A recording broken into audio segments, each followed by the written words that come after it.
ठरलं तर मग या मालिकेच्या 25 मेच्या जबरदस्त भागामध्ये अश्विन सांगत असतो का ती आणि मी वेगळे नाही आहोत, आम्ही दोघं एकच आहोत. तुम्ही तिला जे काही बोलताय ना ते सगळं मला सुद्धा लागतंय. आणि काय म्हटलास तू, आमचे विचार लहान आहेत. अरे आमचे विचार का लहान असतील, तू या सगळ्यामध्ये आमचे विचार काढतोस. अरे तू स्वतःकडे बघ. असं म्हणत अश्विन आता खूपच चिडलेला असतो आणि त्यावरती मग अर्जुन पण चिडतो. अर्जुन म्हणतो मी तुला आत्तापर्यंत खरंच हुशार समजत होतो, पण तू जी लाईफ पार्टनरची निवड केलेली आहेस ना ती लाईफ पार्टनरची निवड पूर्णपणे चुकीची आहे. ही तन्वी ही तुला मॅन्युपुलेट करते आणि तुला मॅन्युपुलेट करून आता मूर्ख बनवती आहे. खरंच तू मूर्ख आहेस. मला वाटत होतं खरं तू हुशार असतील. कल्पना म्हणते अर्जुन गप्प बस, नको बोलूस. यावरती अर्जुन म्हणतो का नको बोलू, याची लाईफ पार्टनरची हे पूर्णपणे चुकले आणि तेव्हापासूनच हा असा वागतोय.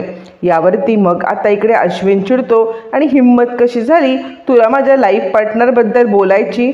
मुळातच या सगळ्यामध्ये आता माझ्या लाईफ पार्टनरबद्दल तू नको बोलूस. माझी लाईफ पार्टनरची चॉईस कशी आहे ना हे मला माहिती आहे. मुळातच या सगळ्यामध्ये आमचं नातं खरं आहे. तू तुझ्याबद्दल बघ, तू तुझ्याबद्दल बोल. तुझी लाईफ पार्टनरसोबत तू काय केलंस, तू तर कॉन्ट्रॅक्ट मॅरेज केलंस. कॉन्ट्रॅक्ट मॅरेज करून आता इकडे आलास आणि स्वतःला फसवतोयस, आम्हाला फसवतोयस. तुमच्या नात्यामध्ये पावित्र्य नाही आहे, आमचं नातं पवित्र आहे. आम्ही खरेखुरे नवरा बायको आहोत, कोणत्याही प्रकारचं कॉन्ट्रॅक्ट मॅरेज केलं नाही. असं म्हणत अश्विन आता तोंडाला येईल ते अर्जुनला बोलतो आणि चिडलेला अर्जुन शेवटच्या वाक्यानंतर खूपच रागवतो. तो अश्विनवरती हात उगारतो. अश्विन असं म्हटल्यावर ते सगळेच जण हादरतात आणि आता अर्जुनला शांत करण्याचा प्रयत्न करतात. त्यावरती मग आता इकडे कल्पना सांगते अर्जुन थांब, काय चाललंय. प्रियाला हेच सगळं हवं असतं, घरामध्ये भांडणं वाद हे सगळं तिच्या आता आवडीचं होत चाललेलं असतं. आणि त्यावरती अश्विन म्हणतो तू माझ्या अंगावरती हात उगारणार आहेस ना. बरोबर आहे. अश्विनला काय कळतंय, अश्विनला काही कळत नाहीये. मार मला. म्हणजे कसं आहे, तू ग्रेट, तू हुशार, तू या घरामधला सर्वा. आणि अश्विनला काय कळतंय रे, अश्विनला काही कळत नाहीये. अश्विनने आत्महत्या केली, अश्विनने आत्महत्येचा प्रयत्न केलाय, त्याला काहीही कळत नाहीये. असंच या घरामध्ये नेहमी भासवत आलेला आहेस आणि तूच या घराचा सर्वा हेच करण्याचा तू प्रयत्न करेल आलेला आहेस. पण एक गोष्ट लक्षात ठेव, जेवढा हक्क तुझा या घरावरती आहे ना तेवढा हक्क माझा सुद्धा या घरावरती आहे. हां तुझं प्रेम होतं, पण तुझं प्रेम फक्त लहानपणी माझ्यावरती होतं. आता तुझं प्रेम नाही आहे माझ्यावरती. तुला मी बिझनेस रायवली म्हणजे तुला मी आता प्रॉपर्टीमधला एक मालक वाटायला लागलोय. तुला प्रॉपर्टीमधला अनवॉन्टेड मालक वाटायला लागलोय, जो मालक या सगळ्यामध्ये आता इकडे तुझ्या प्रॉपर्टीवरती डोळा ठेवून आहे असं तुला वाटतंय. असं म्हणत अश्विन तोंडाला येईल ते बोलत असतो आणि तो आता या सगळ्यामध्ये मागे घडलेल्या घटना या सगळ्या आठवत असतो. आणि आता या सगळ्या घटनांचा संदर्भ देत मी चुकीचा, हे तुम्ही मला मुद्दाम गृहीत धरलत असं काही बोलत असतो. आणि तो सांगत असतो तुम्ही सगळ्यांनी मिळून मला या घरच्यांच्या समोर आता पूर्णपणे मी काहीही करू शकत नाही हे सिद्ध केलं. आणि आता तर काय, आता मी प्रॉपर्टीतला दावेदार आहे असं तुम्हाला वाटत असल्यामुळे मग मात्र दादा या सगळ्यामध्ये आता मला या प्रॉपर्टीतून दूर करण्याचा प्रयत्न करतोय. कसं आहे ना, दादाला असं वाटतंय की मी या प्रॉपर्टीचा एकटाच मालक आहे, तो एकटाच मालक आहे, माझी त्याला अजिबात लुडबुड नको आहे, म्हणून हे सगळं करतोय तो. असं म्हटल्यावरती तो म्हणतो तू कितीही प्रयत्न केलेस ना तरी सुद्धा या प्रॉपर्टीतला मी एक सबळ दावेदार आहे आणि ही दावेदारी माझी काही मी सोडणार नाहीये. एकटा अर्जुन सुभेदार या घराचा मालक असू शकत नाही, तर अश्विन सुभेदार आणि त्याची बायको हे दोघंही जण या घराचे तितकेच हकदार आहेत, तितकेच मालक आहेत.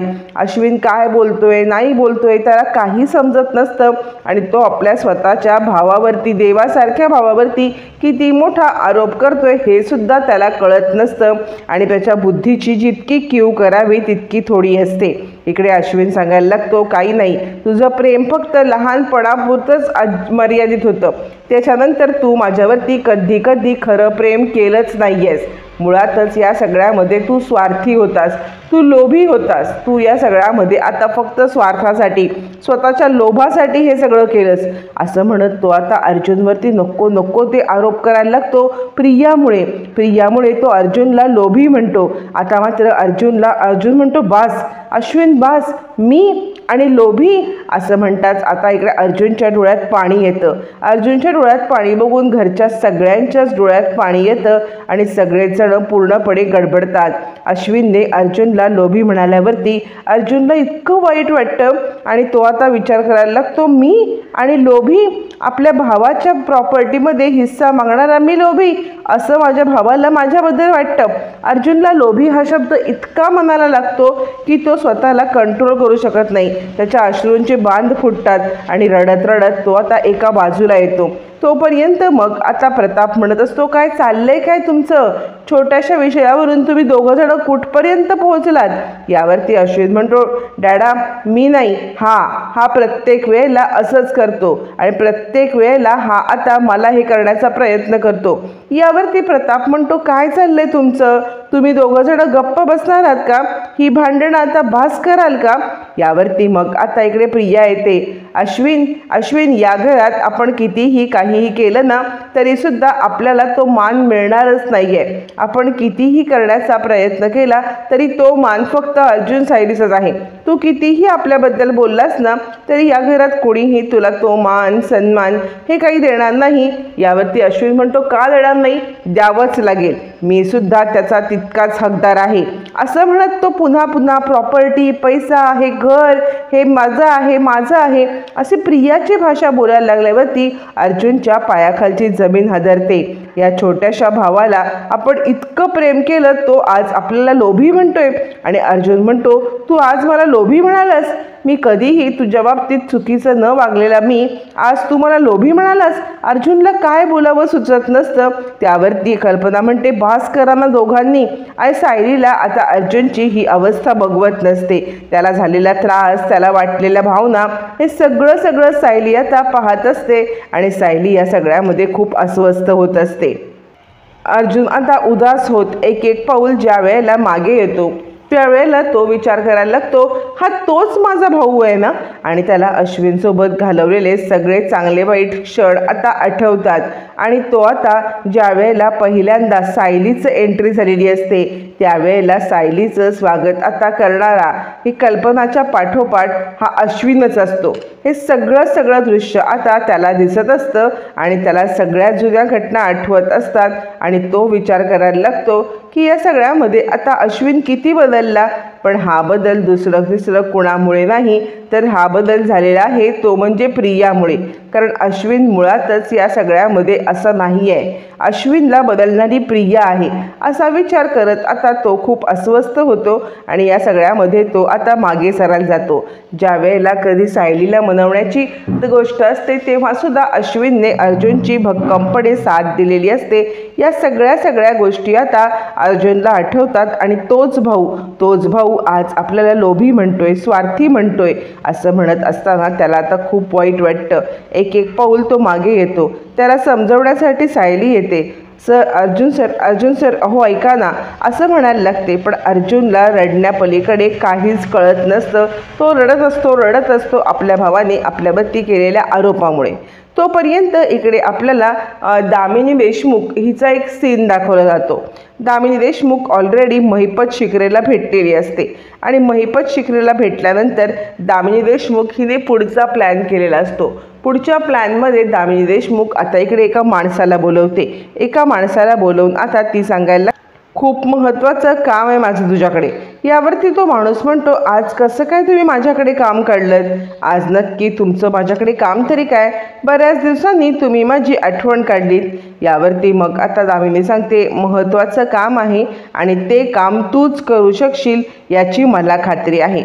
यावर तो म्हणतो, बोला काय काम काय करायचं आहे. यावरती दामिनी सांगते, पोलिसांना अशी टीप द्यायची की ती बरोबर पोलिसांना खरी वाटली पाहिजे. यावर तो म्हणतो, ही टीप म्हणजे. यावरती ती सांगते, पोलिसांना दे ना काहीतरी टीप की अशा ठिकाणी काही घडलंय म्हणजे त्या ठिकाणी तू म्हणजे पोलीस ज्या वेळेला पोचतील ना तेव्हा पुढचं काय करायचं ते मी सगळं बघते. असं म्हटल्यावरती तो म्हणतो, ठीक आहे मॅडम तुम्ही म्हणाल तसं.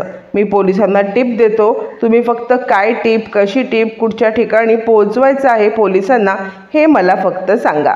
असं म्हटल्यावरती मग मात्र आता ती दामिनी त्याला बरोबर सगळं सांगते. जे काही तिला सांगायचं असतं ते सगळं सांगून ती मोकळी होते आणि या ठिकाणची टिप द्यायची आणि या ठिकाणी पोलीस पोहोचले पाहिजेत हे सांगितल्यावरती तो माणूस म्हणतो, ठीक आहे मॅडम, तुमचं काम होऊन जाईल. आता हे दामिनीचं खोटे पुरावे तयार करणं, माणसं पेरणं हे सगळं तिचं नेहमीचंच काम असतं आणि त्यामुळे तिला आता ही अशी माणसं बरोबर माहिती असतात. म्हणून तिने योग्य माणसाला पकडून योग्य ते काम सोपवल्यावरती तो माणूस म्हणतो, मॅडम तुमचं काम होऊन जाईल, मी येतो. तो निघताना दामिनी सांगते, काळजी करू नकोस, पैसे तुझ्या बायकोच्या अकाउंटला मी लगेच ट्रान्सफर करते. असं म्हटल्यावरती तो म्हणतो, ठीक आहे. मग दामिनी त्याला जायला सांगते. आता नक्की कसली टिप, म्हणजे आता पोलीस का तिला पोचवायचे एका ठिकाणी, नक्की काय डाव आहे, याच्यामुळे आता पुढची मालिका इंटरेस्टिंग होणार असते. इकडे तोपर्यंत सुभेदारांच्या घरामधली भांडणं काही थांबत नसतात. तोपर्यंत नाटक करत प्रिया आता अश्विनकडे येते आणि अश्विन, मला माहिती आहे तुला किती त्रास होतोय, ही गोष्ट मला चांगलीच माहिती आहे. तू स्वतःला खरंच त्रास करून घेऊ नको, कारण या सगळ्यामध्ये ना तुला होणाऱ्या त्रासामुळे मला सुद्धा त्रास होतोय. हा सगळा त्रास आपण सहन केला तरी आपली बाजू कधीच कोणाला कळणार नाहीये. असं म्हणत ती आता अश्विनला चढवण्याचा, त्याला भडकवण्याचा, त्याला आता हे करण्याचा प्रयत्न करत असताना पूर्णाजी रडायला लागते. माझ्या घरात ही अशी भाऊबंदकी कधी येईल ना असं मला वाटलं नव्हतं. भाऊबंदकी माझ्या घरात येण्याच्या आधीच माझे डोळे का नाही मिटले. माझ्या घरामधलं हे असलं भाऊबंदकीचं वातावरण पाहताना मला खूप त्रास होतोय. असं म्हणत पूर्णाजी डोक्याला हात लावते आणि रडायला लागते. तोपर्यंत प्रताप तिकडे येतो आणि पूर्णाई नाही ग, ही भाऊबंदकी वगैरे काही नाही आहे. अगं हे दोन भावांच्या मधलं प्रेमळ भांडण आहे, तू नको बरं काळजी करू. अगं ते दोघं जण एकमेकाशी भांडतील आणि परत हे होतील. तू विचार करतेस ना तशी ही भाऊबंदकी वगैरे काही नाही आहे. तू उगाच स्वतःला त्रास करून घेऊ नको. असं म्हणत प्रताप तिला समजवत असतो. पण पूर्णाजीला जे काही समजायचं ते समजलेलं आहे की घरामध्ये काय चाललंय, किती भांडणं चाललेत हे सगळं तिला कळत असतं आणि तिला खूप वाईट वाटत असतं. आता पूर्णाजीला त्रास व्हायला नको म्हणून तिकडे कल्पना येते आणि पूर्णाई, अहो तुम्ही का स्वतःला त्रास करून घेताय, तुम्हाला जसं वाटतंय तसं खरंच काही नाही आहे. तुम्ही स्वतःला त्रास करून घेऊ नका बरं. अहो हे दोघं जण आत्ता भांडतायत, थोड्या वेळाने तुम्हाला माहिती आहे ना ते दोघं जण एकमेकांची मस्करी करतील, मस्करी. असं म्हटल्यावरती मग मात्र इकडे आता कल्पना म्हणते, अहो पूर्णाई तुम्हाला माहिती आहे ना आता काही वेळात बघा एकमेकांची मस्करी करत एकमेकांच्या जवळ येतील. तुम्ही विचार करू नका बरं, ही भाऊबंदकीची वगैरे भांडण नाही आहेत. असं म्हणत बिचारी कल्पना आता इकडे पूर्णाईला समजावण्याचा प्रयत्न करत असते.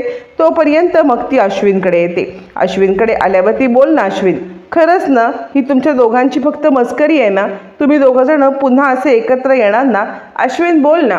असं म्हणत ती आता अश्विनला बोलतं करण्याचा प्रयत्न करत असते. पण अश्विन मख्खासारखा बसलेला असतो. प्रिया नावाची पट्टी जी डोळ्यावरती बांधली गेलेली असते त्याच्या, आणि त्यामुळे तो मात्र आता एकदम मख्खासारखा बसलेला असतो. बरं हे सगळं चालू असताना मग आता इकडे कल्पना अर्जुनकडे जाते. अर्जुन तू बोल ना, अर्जुन तू सांग ना, ही तुमच्या दोघांची फक्त भांडणं आहेत ना, तुम्ही या सगळ्यामध्ये एकत्र येणार ना, तुम्ही एकमेकांची मस्करी थट्टा मस्करी करणार ना. असं म्हणत ती आता अर्जुनकडे येते. पण अर्जुन रडत असतो. अर्जुनला काहीच कळत नसतं काय उत्तर देऊ आणि रडण्यापलीकडे अर्जुनकडे काहीच नसतं. अर्जुनची ही अवस्था बघून आता इकडे सायलीला खूपच वाईट वाटत असतं आणि त्यावरती मग आता पूर्णाजी सांगायला लागते, जे दोन भावंड एकमेकांच्या साठी भांडायचे आज ते एकमेकांच्या विरोधात झालेत. मला खरंच काहीच कळत नाही आहे की या भांडणाने काय होणार आहे, या भांडणाचा अंत काय आहे. असं म्हणत पूर्णाजी खूपच जरा अस्वस्थ झालेली असते. बरं हे सगळं चालू असताना प्रियाला या गोष्टीची खूपच मजा येत असते आणि ती या सगळ्याचा आनंद घेत असते आणि अर्जुन मात्र आता रडत असतो. त्याच वेळेला इकडे आता सायली पाण्याचा ग्लास घेऊन येते आणि पूर्णाईला म्हणते, पूर्णाई तुम्ही नका काळजी करू, जे काही आहे ना ते सगळं नीट निवळणार आहे. दोन्ही भाऊ एकत्र येतील, तुम्ही स्वतःला खरंच त्रास करून घेऊ नका. असं म्हणत मग मात्र आता इकडे सायली समजवण्याचा पूर्णाजीला प्रयत्न करत असते. पूर्णाजी म्हणते, तू सासूपणाचा आवडून माझ्यासमोर येऊ नको. कधी कधी असं इतकं काही चांगलं बोलतेस ना की मला वाटतं खरंच तूच या घराला तारणहारी आहेस.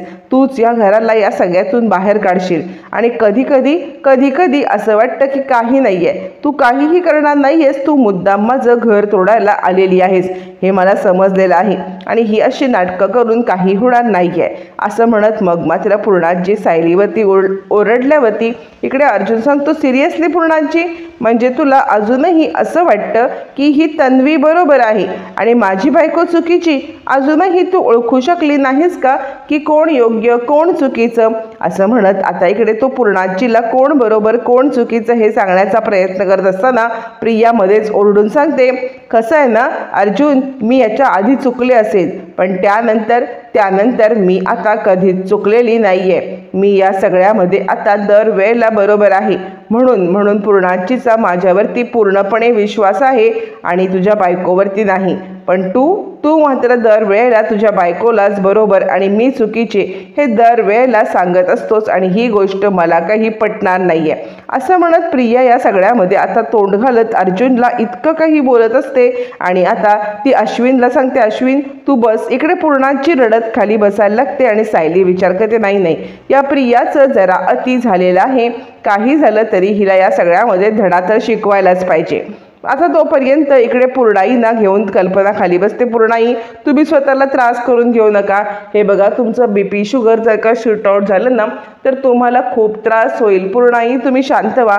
असं म्हणत इकडे आता कल्पना शांत बसायला सांगत असते आणि त्यावरती अश्विन म्हणतो, माझ्या घरात हे असं वातावरण कधी येईल मला वाटलं पण नव्हतं. मी तुमच्या दोघांच्या पुढे वाटल्यास हात जोडतो आणि आता या दोघांच्या पुढे हात जोडून मी तुम्हाला विनंती करतो की ह्या सगळ्या घरामध्ये हे थांबवा. जे काही आहे प्रॉपर्टीचे वाद आणि हे सगळं मला सहन होत नाही आहे. आणि आता मी या सगळ्यामध्ये तुम्हाला दोघांना हात जोडून विनंती करतो की हे सगळे वाद या घरामध्ये किंवा प्रॉपर्टीचे विषय या घरामध्ये अजिबात आणू नका. असं म्हटल्यावरती आता इकडे खरंच आता प्रतापने हात जोडल्यावरती अर्जुनला खूप वाईट वाटतं आणि अर्जुन म्हणतो, डॅडा तू हात जोडू नकोस. मला खरंच वाटलं होतं की हा दोघांच्या मधला आमचा वाद आहे आणि आम्ही दोघं जण एकमेकांशी भांडतोय. पण या सगळ्यामध्ये आता अश्विन या टोकाला जाईल असं मला वाटलं नव्हतं. हे भांडणं प्रॉपर्टीचा वाद प्रॉपर्टीचं हे याच्यावरती येतील असं मला खरंच वाटलं नव्हतं. आणि खरंच तू हात जोडून आता इकडे आम्हाला हे करू नकोस, आम्हाला खरंच त्रास होतोय आणि तू हात जोडू नको. असं म्हणत बिचारा अर्जुन आता इकडे थांबवण्याचा प्रयत्न करत असतो प्रतापला. पण अश्विन मात्र मख्खासारखा हे सगळं पाहत असतो. तो आता प्रियाच्या अधिपत्याखाली असल्यामुळे तो आता काहीही बोलत नसतो आणि काहीही ऐकून घेण्याच्या मनस्थितीत सुद्धा नसतो. हे सगळं चालू असताना आता अर्जुन मटकन खाली बसतो आणि सायली त्याला म्हणते, अहो काय झालं, तुम्ही स्वतःला त्रास करून घेऊ नका. असं म्हणत सायलीला आपल्या नवऱ्याची या घरच्यांची खूप काळजी वाटत असते आणि आता तिला मात्र कोणी समजून घ्यायला तयार नसतं. ना पूर्णाजी ना इकडे कल्पना. प्रताप एकटा थोडाफार समजून घेत असतो. अश्विन आता इकडे बघत असतो. त्यावेळेला अर्जुन हमसाहुमशी रडतो. आपल्या भावाने आपल्यावरती केलेले हे असे घाणेरडे आरोप अर्जुनला बिलकुल सहन होत नाही आणि तो या सगळ्यामध्ये रडतच बसतो. आणि प्रियाला मात्र आता खूपच आनंद झालेला असतो. प्रिया आता सांगत असते अश्विनला, अश्विन आपल्याला या घरात कोणीही वाली नाहीये. काहीही झालं तरी सुद्धा आपण धाकटेच राहणार आहोत. असं म्हणत ती अश्विनला ज्या वेळेला चिडवण्याचा प्रयत्न करते मग त्यावेळेला आता सायलीचं डोकं फिरतं. चिडलेली सायली प्रियाकडे येते आणि खबरदार, या घरामध्ये या घरच्यांच्या लोकांमध्ये वाद घालण्याचा प्रयत्न केलास तर गाठ माझ्याशी आहे. असं म्हणत तुझ्यामुळे आज माझ्या नवऱ्याच्या डोळ्यामध्ये पाणी आलं, तुला मी सोडणार नाही प्रिया. असं म्हणत तिने आता प्रियाला एक खाडकन थोबाडीत दिलेली असते. काही कळायच्या आत आता प्रिया खाली कोसळलेली असते आणि त्यावरती प्रिया आता काही बोलणार तर आता इकडे सायली म्हणते, बाद झालं, आत्तापर्यंत तुझी मनमानी मी सहन केली पण यापुढे जो चुकणार तोच ओरडा खाणार. आणि पूर्णाजी आणि आई, तुम्हाला काय वाटतं की या सगळ्यामध्ये आता ही प्रतिमा त्यांची मुलगी आहे म्हणून ही कधी चुकत नाही आहे का? आज हिचा खरा चेहरा मी समोर आणणार आहे. आज जे काही घरात घडलं ना त्याच्यामध्ये पूर्णपणे चुकी प्रियाचीच होती. असं म्हणत सायलीने प्रियाचा सगळ्यांच्या समोर बरोबर पर्दाफाश करून टाकलेला.